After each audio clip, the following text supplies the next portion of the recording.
Hello everybody, this is Fernando for the latest Godzilla Podcast. Yet one more update when it comes to the Godzilla 2014 film. This time having to do with, it looks like the tone, I'm sorry, not the tone, but the timeline that some of the film will be set in. And big thanks to dreadcentral.com for noticing this.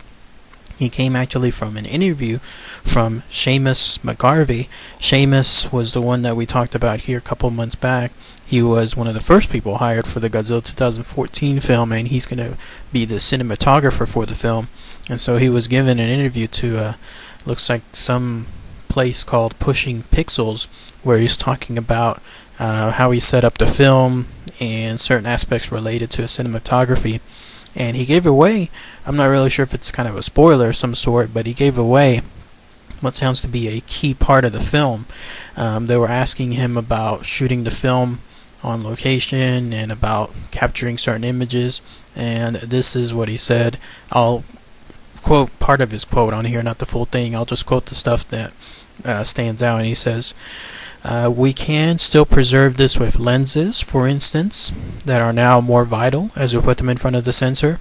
On Godzilla, I used the old C-series anamorphic lenses, and for the section in 1954, I used really old vintage lenses from the early 1960s. So did you catch that?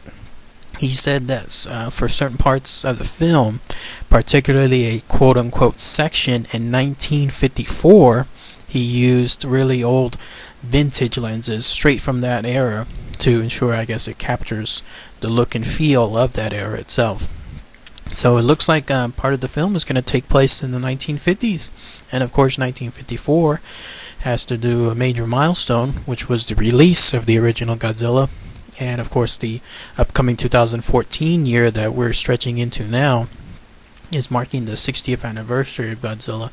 So there's that homage that the film was going to play to with regards to that important year. So good to see again that Gareth Edwards and everyone else involved are taking in this movie in a very serious manner, and they're ensuring that everything related in the past to the Godzilla franchise is still being related to this new film. So as always, thanks again everybody. Take care.